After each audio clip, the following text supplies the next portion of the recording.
Hello दोस्तों, मेरे channel पर आपका स्वागत है। तो आज हम बात करने वाले हैं यूपी ट्रिपल एस सी पेट 2023 के एग्ज़ाम के बारे में।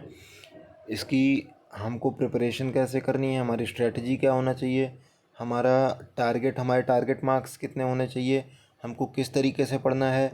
और हम इस वीडियो में ये भी जानेंगे कि इसके पहले वाला जो पेपर हुआ था यूपी ट्रिपल एस सी पेट 2022, उसमें सिर्फ 19 दिन प्रिपरेशन करके मेरे रॉ मार्क्स 75.76 आए थे और 76.75 आए थे। और परसेंटाइल में अगर स्कोर देखा जाए तो 98.53 के करीब था, जो कि एक ठीक ठाक स्कोर है। तो उस तक कैसे पहुंचा जा सकता है, और ये वीडियो मैं क्लियरली बता देना चाहता हूँ, ये उन बच्चों के लिए है जिन्होंने अभी पहली बार जो पेट का पेपर दे रहे हैं, जिनको आइडिया नहीं है या जिनका स्कोर थोड़ा कम आया है पिछले बार में। ये उन लोगों के लिए वीडियो नहीं है कि जिनका स्कोर काफ़ी अच्छा आया है। मेरे से बहुत अच्छे अच्छे स्टूडेंट्स हैं जिन्होंने काफ़ी अच्छा स्कोर किया, लेकिन मेरे पास टाइम एक्चुअली बहुत कम था और उस टाइम में उतनी प्रिपरेशन करके एक ठीक ठाक स्कोर ला पाना थोड़ा मुश्किल, एक चैलेंजिंग चीज़ बन जाती है। तो मैंने किया है। तो काफ़ी लोग इस बारे में पूछ रहे थे कि कैसे आपने क्या प्रिपरेशन करी थी, क्या आपकी स्ट्रेटजी थी, आप उस बारे में एक वीडियो बनाएं। तो उसके लिए मैं एक प्रॉपर वीडियो बना रहा हूँ। तो इसमें मैं हर चीज़ आपको एक्सप्लेन करूँगा। आप चाहें तो पेन और पेपर लेके बैठ जाएं और साथ ही साथ नोट करते चलें कि कौन सी चीज़ आपको कहाँ से कैसे, मैंने कैसे पढ़ी थी और आपको क्या करना है, मैं वो भी बताता चलूँगा साथ साथ। तो सबसे पहले आते हैं भारतीय इतिहास पे। तो भारतीय इतिहास के लिए सबसे पहले मैंने क्या किया था, मेरे पास कुछ पुराने नोट्स पड़े हुए थे, तो मैंने उनको देखने की कोशिश की, लेकिन थोड़े वो लॉन्ग में थे, तो इसके वजह से मुझे मेरा टाइम एक्चुअली बहुत कम था। मेरा जैसे मेरी शिफ्ट जो थी ये 15 अक्टूबर की पहली शिफ्ट थी, सबसे पहले उस साल की पेट का पहला शिफ्ट जो था वही मेरा शिफ्ट था। और उसके जस्ट एक महीने पहले, अक्टूबर के एक महीने पहले सितंबर में, ये 24 सितंबर को मेरा पेपर था ग्रुप डी का। उसके जस्ट अगले दिन मैं वहाँ से आता हूँ और उस दिन से मैं मतलब प्रिपरेशन 25-26 से मैंने स्टार्ट करी थी और 14 तक मैंने प्रिपरेशन करी थी, 15 को मैंने पेपर दिया था। तो क्या मैंने स्ट्रेटजी उसके लिए क्या रखी थी, थोड़े शॉर्ट में चीज़ें समझने की कोशिश करेंगे कि कैसे मैंने क्या किया था। तो सबसे पहले है भारतीय इतिहास। इतिहास में मैंने क्या किया था कि एक यूट्यूब पे आपको चैनल मिल जाएगा ब्रेक टाइम क्लासेस करके। तो ब्रेक टाइम क्लासेस, उस पर बहुत, मेरे ख्याल से 40-50 हज़ार सब्सक्राइबर होंगे, बहुत बड़ा चैनल नहीं है। मैम है एक, पढ़ाती हैं। उनके चैनल पे मैंने देखा कि काफ़ी सारे बहुत छोटे छोटे से वीडियो 10-10 मिनट, 12-12 मिनट के हिस्ट्री के जो टॉपिक्स दिए हुए थे, मैंने अलग अलग टॉपिक्स के वीडियोस उनके उठा के, जो जो मुझे मतलब उनके चैनल से अच्छे लगे, 7-8-10 टॉपिक जो एंशियंट हिस्ट्री के थे, मॉडर्न के भी एक आध दो थे, मैंने वो पढ़ने की कोशिश की और उसको पढ़ा। वो काफ़ी मेरे लिए बहुत एफिशिएंट रहा। वो चैनल जो है उसने मुझे काफ़ी हेल्प करी इस मामले में, हिस्ट्री के मामले में। और दूसरी बात आती है मॉडर्न हिस्ट्री की, मेडिवल की, थोड़ा बहुत उसका पार्ट था। इस सब के लिए मैंने क्या किया, मैंने कोशिश की RWA के जो मैराथन क्लास एक चली हुई थी, नवीन सर ने चलाई हुई थी, उसको देखने की, लेकिन वो ऑलरेडी इतनी ज़्यादा लंबी बना दी थी उन्होंने कि वो मेरे लिए देखना मतलब पॉसिबल नहीं हो पा रहा था। तो मैंने क्या किया, मैंने उसके नोट्स डाउनलोड कर लिए। RWA की एप्लीकेशन से मैंने उसके नोट्स डाउनलोड कर लिए और मैंने उसके नोट्स से, वो जो मैराथन की क्लास थी उसके नोट्स से मैंने अपनी पूरी हिस्ट्री लगभग तैयार कर ली। कुछ पार्ट मैंने ब्रेक टाइम क्लासेस से किया और कुछ RWA के मैराथन से किया। तो मेरी हिस्ट्री इस तरीके से हो गई थी। इसके बाद आते हैं भारतीय राष्ट्रीय आंदोलन से। तो भारतीय राष्ट्रीय आंदोलन के बारे में क्या था, ये इसमें अलग अलग कुछ काफ़ी टॉपिक्स थे। जैसे 1935 का जो अधिनियम आया था उसके बारे में था, सुभाष चंद्र बोस और INA के बारे में था। तो उसके बारे में मैंने क्या किया था, उसके लिए मैंने क्या किया था, मैंने यूट्यूब पे अलग अलग करके वीडियोस सर्च करी थी, जो भी मुझे अच्छी लग रही थी, जिस भी टीचर की, मैंने उससे देखी थी और मेरा आराम से तैयार हो गया था। इसके बाद फिर है हमारा भूगोल।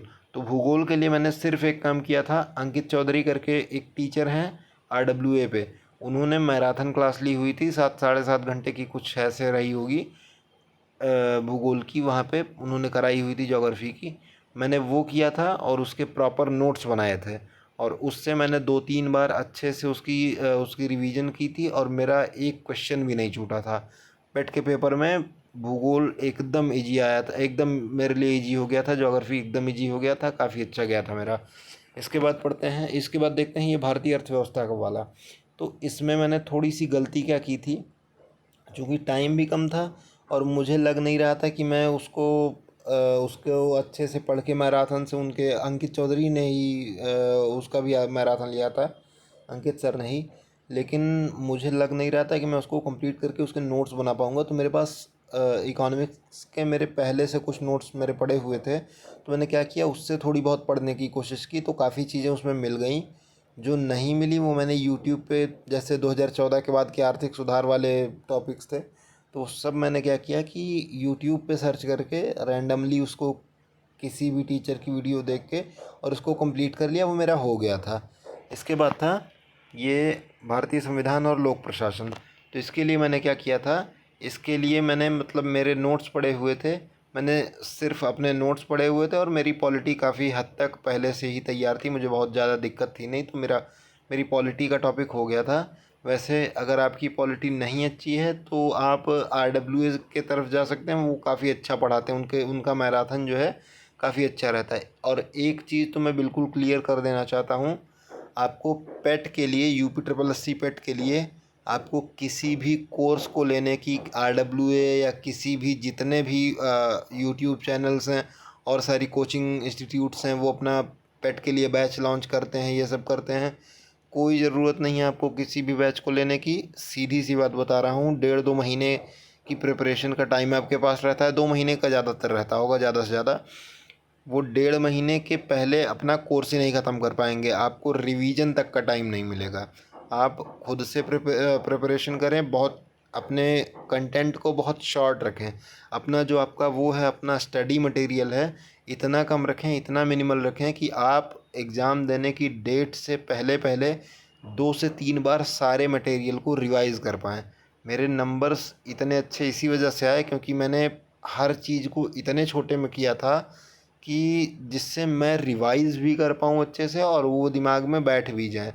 मेरी पूरी की पूरी ये जो ज्योग्राफ़ी वाला टॉपिक था, मैंने इसके नोट्स लगभग 21 पेज में तैयार किए थे, और मुझे जो टॉपिक्स पहले से आ रहे थे वो मैंने छोड़ दिए थे। वो मैंने छोड़ के और बाकी जितना जो कुछ था मैंने सिर्फ इम्पोर्टेंट जो कुछ था सिर्फ वही लिखा हुआ था, और उससे मैंने तैयार किया था, मेरा हो गया था। तो आप अपने चीज़ों को बहुत शॉर्ट रखें, इतना लंबा चौड़ा करने की कोई बहुत ज़रूरत नहीं है कि आप उसको दोबारा रिवाइज ही ना कर पाएँ। इसके बाद आते हैं सामान्य विज्ञान पे। तो सामान्य विज्ञान थोड़ा सा लेंदी हो रहा था मेरे लिए उस टाइम, थोड़ा बड़ा हो रहा था, इसकी वजह से मैंने इसको छोड़ना सही समझा, तो मैंने इसको छोड़ दिया था, मैंने इसकी बिल्कुल भी प्रिपरेशन नहीं करी थी। आप मत छोड़िएगा अगर आपके पास अभी टाइम है, क्योंकि मेरे पास बिल्कुल भी टाइम नहीं था, मेरे लिए करो या मरो वाली स्थिति थी। आपके पास टाइम है तो आप बिल्कुल कर सकते हैं, जहाँ से भी आपको सूटेबल लगे आप कर सकते हैं। इसके बाद आता है प्रारंभिक अंकगणित। तो मैथ्स मेरी ठीक ठाक थी, लेकिन कुछ एक टॉपिक्स थे जो मेरे फंस रहे थे, तो मैंने उसकी प्रैक्टिस के लिए RWA पे एक दीपक सर हैं, उनसे थोड़ी बहुत उनकी मतलब 7-8 वीडियोस देखी थी, मेरा काम हो गया था। मैथ्स में मुझे दिक्कत नहीं हुई थी, और बहुत ऐसे हाई लेवल की मैथ्स पूछता भी नहीं, बहुत नॉर्मल सी मैथमेटिक्स इसमें पूछता है। इसके बाद फिर आते हैं हिंदी पे। तो हिंदी के बारे में अब मैं कहूँ कि मैं थोड़ा ज़्यादा ओवर कॉन्फिडेंट हो गया था, मुझे लग रहा था कि हिंदी आराम से हो जाएगी, हो भी गई थी, लेकिन मैं कहूँगा कि आप इस सब्जेक्ट पे रिस्क ना लें। ये ऐसे चीज़ें हैं, ये ऐसे टॉपिक्स हैं हिंदी वाले, कि ये स्कोर बनाते हैं आपका, ये स्कोर को मेंटेन करते हैं, और अगर आप ऐसी चीज़ों को छोड़ के चल रहे हैं तो मेरी मानिए आप मतलब घाटे में जाने वाले हैं। आपके नंबर्स अल्टीमेटली कुछ चीज़ों को जब आप छोड़ के ही चलेंगे, मतलब आधे से ज़्यादा चीज़ों को छोड़ के ही चलेंगे, तो वो धीरे धीरे जुड़ के काफ़ी हद तक मतलब आपके मार्क्स को कम कर देगा। तो ये मैं कहूँगा, सजेस्ट करूँगा आपको कि आप क्या करें, लूसेंट की जो हिंदी वाली बुक है उसको उठा लें, उसमें जितने भी मतलब पर्यायवाची दिए हैं, विलोम दिए हैं, लोकोक्तियाँ दी हैं, ये सारी आप रट लें, जितना भी आपसे हो पाए ये सारा कर लें, आपको मतलब बिल्कुल भी दिक्कत नहीं होने वाली है। इतने इजी लेवल का पूछता है, अगर आपने 1-2 बार भी पढ़ लिया तो आपका मेरे हिसाब से तो वहाँ हो जाना है। इसके बाद फिर आते हैं सामान्य अंग्रेजी पे।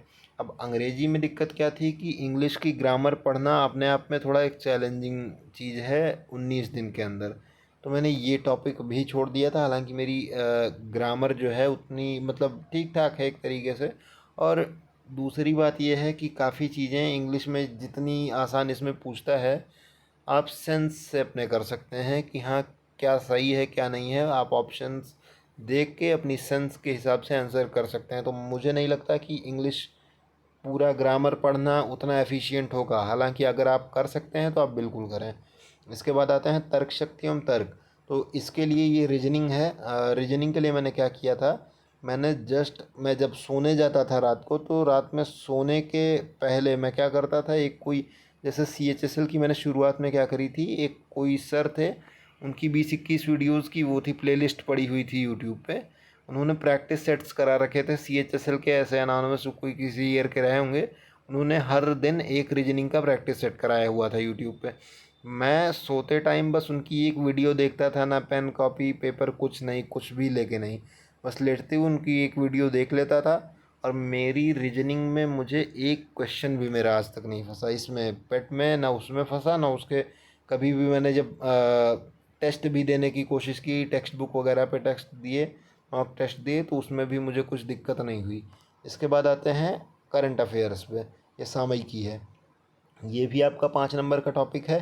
तो इसमें मैंने क्या किया था, इसके लिए मैंने ये किया था कि उत्कर्ष चैनल पे जो कुमार गौरव सर की मंथली वीडियोस आती हैं, मंथली मैराथन आते हैं, उसमें वो 100-150 क्वेश्चंस अपने पूरे मंथ के जो वैसे रहते हैं इंपॉर्टेंट रहते हैं वो कराए रहते हैं। तो मैंने उससे प्रिपरेशन करी थी और मेरा बड़े आराम से हो गया था। लेकिन अभी आप क्या करें, अभी आप उनकी मंथली वाली वीडियोस ना देखें। मैं ऐसा क्यों कह रहा हूँ, क्योंकि मंथली वाली वीडियोस में अभी वो लगभग 40-50 क्वेश्चंस ही ले रहे हैं।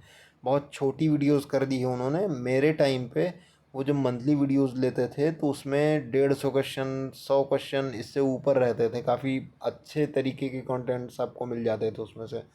तो आप अभी क्या करें, कुमार गौरव सर हर हफ्ते जब पूरी क्लास ले लेते हैं तो संडे को क्या करते हैं, एक पूरे हफ्ते के लिए एक मैराथन क्लास, एक रिवीजन क्लास निकालते हैं। उस रिवीजन क्लास में सारी पूरे हफ्ते भर की अच्छे अच्छे क्वेश्चंस रहते हैं, इंपॉर्टेंट क्वेश्चंस रहते हैं। तो आप वो क्लास लेना प्रेफर करें। एक महीने में लगभग 4 संडेज आपको पढ़ेंगे, 4 वो आएंगी, 4 वीडियोज आएंगी। ऐसे करके आप 6 महीने का करंट तैयार कर लें, तो 6 चौके 24, तो आपके लगभग 24 वीडियोज आपके सामने रहेंगे। और बहुत छोटे छोटे से रहते हैं, 20-20, 25-25 मिनट के वीडियोज़ रहेंगे। उसमें भी अगर आप शुरुआत का उनका जो वो रहता है, जो रिवीजन कराते हैं गायत्री मंत्र करके, अगर आप वो निकाल दें तो बहुत कम, बहुत शॉर्ट सी वीडियो बचती है। आप वो देखें, 2-3 बार फास्ट फॉरवर्ड करके देखेंगे, आपका आराम से याद हो जाएगा। इसके बाद आते हैं भारतीय जागरूकता। भारतीय जागरूकता इसमें मतलब पूरा GS के टॉपिक्स दिए हुए थे जितने भी थे, जैसे देश, राजधानी, मुद्राएं, ये सब थी। भारत के बारे में काफ़ी सारी चीज़ें थी। तो मैं इसको पूरा कर नहीं पाया था एक्चुअली, क्योंकि ये बहुत वास्ट हो जा रहा था इसका, इसमें काफ़ी सारी चीज़ें दी हुई थी। तो मैंने काफ़ी सारी चीज़ों में से कुछ चीज़ें जो मुझे लगा था कि मैं कर लूँगा, उनको सेलेक्ट करके उनको पढ़ा था। सबसे पहले मैंने क्या किया था, RWA पे एक स्टैटिक की मैराथन हुई थी अजीत सर की। उससे मैंने क्या किया था, उस वीडियो ने मेरी काफ़ी हद तक मदद की थी, जो संगठन थे उसको याद करने में। थोड़े खेल की शब्दावलियाँ भी उससे याद करी थी। और अलग से मैंने देश, राजधानी, मुद्रा, ये वाला टॉपिक जो है थोड़ा थोड़ा करके अलग से मैंने याद किया था। और आप इसको बहुत अच्छे से प्रिपेयर करें, क्योंकि पेट में पिछले बार जितने भी देशों की मुद्राएं पूछी गई थी वो इतने टफ पूछी गई थी कि क्या बताएं। मैक्सिमम करेंसीज यूरोप की थी या और कंट्रीज़ की थी जो एशिया के बाहर की थी। और बहुत के तो लोगों ने नाम तक नहीं सुने थे। इस तरीके की क्वेश्चंस आए थे, तो आप रिस्क मत लें इसमें। इसके बाद पुस्तकें एवं लेखक, इसको भी बहुत अच्छे से करके जाना है आपको।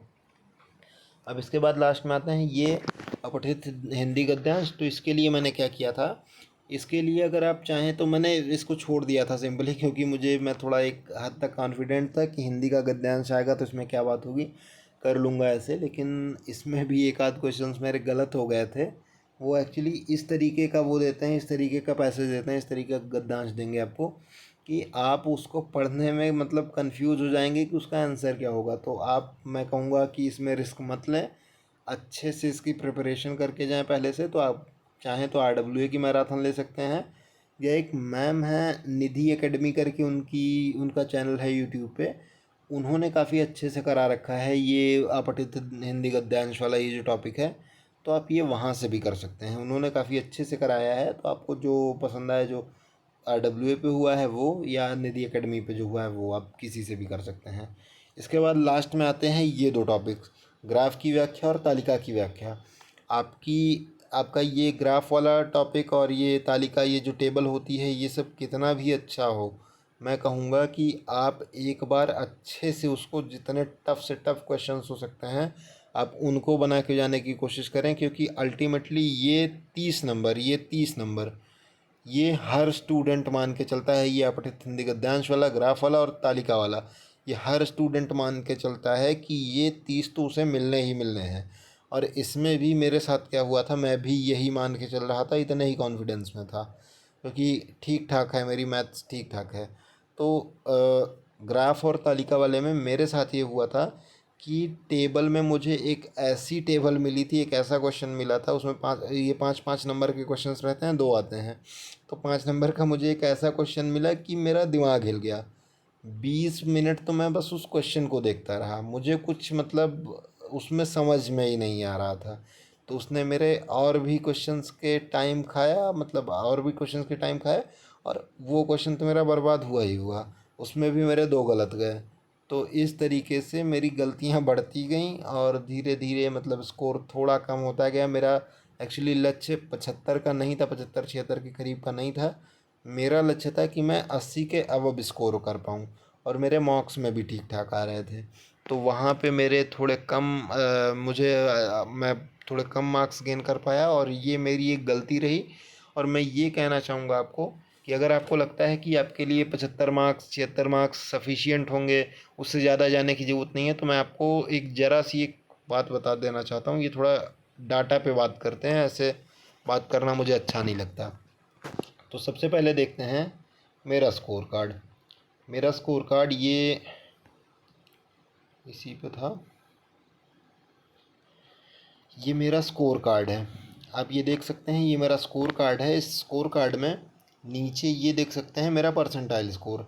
ये मेरे परसेंटाइल स्कोर आए हैं 98.536731, ये मेरा परसेंटाइल है। मेरे रॉ मार्क्स जो हैं ये 76.75 हैं, और नॉर्मलाइज स्कोर मेरा 74.843 है।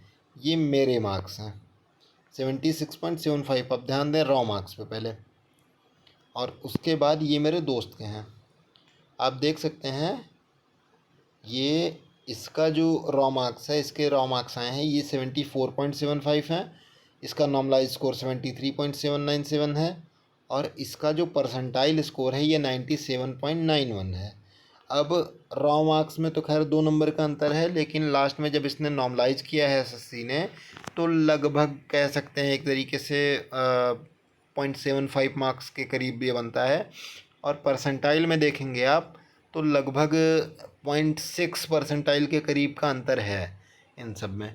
अभी आपको ये अंतर इतना छोटा लग रहा होगा कि 0.6 परसेंटाइल मतलब क्या होता है, कुछ नहीं होता है इतना। रैंक आप जब निकालने जाएंगे तो मेरी रैंक ये बन रही है 36757, 36,757, और इसकी रैंक बन रही है 52,287। ये कैसे निकालते हैं ये मैं बता दूंगा आपको। दरअसल क्या करते हैं कि आपकी जो ये परसेंटाइल मार्क्स हैं, इसको आप 100 में से माइनस करेंगे, और उस साल जितने बच्चों ने पेपर दिया हुआ होगा, जैसे मेरे उसमें 25,11,268 बच्चों ने दिया था, उससे आप मल्टीप्लाई करेंगे और 100 से डिवाइड कर देंगे, तो आपका ये आपकी रैंक निकल के चली आती है। तो आप उससे देख सकते हैं। तो आप देख रहे हैं लगभग इसमें और मेरे में 16,000 रैंकों का अंतर है। 16,000 रैंक्स अप डाउन हो गई है जस्ट 2 मार्क्स के अंतर पे।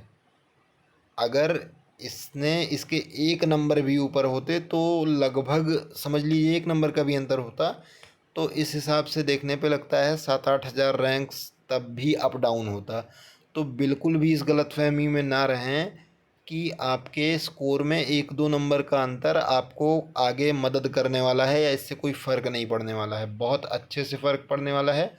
ये पूरा एक डाटा है मेरे पास, आप देख सकते हैं वीडियो पॉज करके कि हर उस पे, हर नंबर पे, हर एक बढ़ते नंबर पे परसेंटाइल में क्या इंक्रीज़ आ रहा है, और इस हिसाब से आप उसमें रैंक निकाल के देखें कि उसमें क्या अंतर आ रहा है। तो बहुत हद तक अंतर देखने को मिलता है एक एक सिंगल नंबर पे। तो ऐसा बिल्कुल भी करने की कोशिश ना करें कि 1-2 नंबर 75-76 का लक्ष्य लेके चल रहे हैं कि सर हो जाना है ऐसा वैसा।